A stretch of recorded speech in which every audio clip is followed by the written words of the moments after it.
Hello guys, in this video I am going to show you how to search for your receipts in the United Airlines application. But first I just want to mention, don't forget to subscribe to my channel, because at 10,000 subscribers I am going to show you my whole YouTube revenue statistics and growth strategy, as well as how to make money online. Let's jump into it. First of all, open the application on your phone. And then click on the More button at the bottom of the page on the right.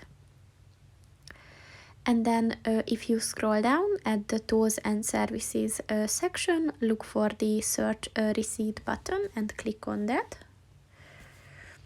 And in order to view your receipts, and you have to enter the following information.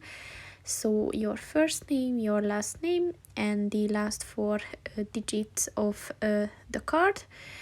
This is the credit or the debit card that you used for the purchase. And then you have to set the travel date range as well. And once you did that, just click on the search button.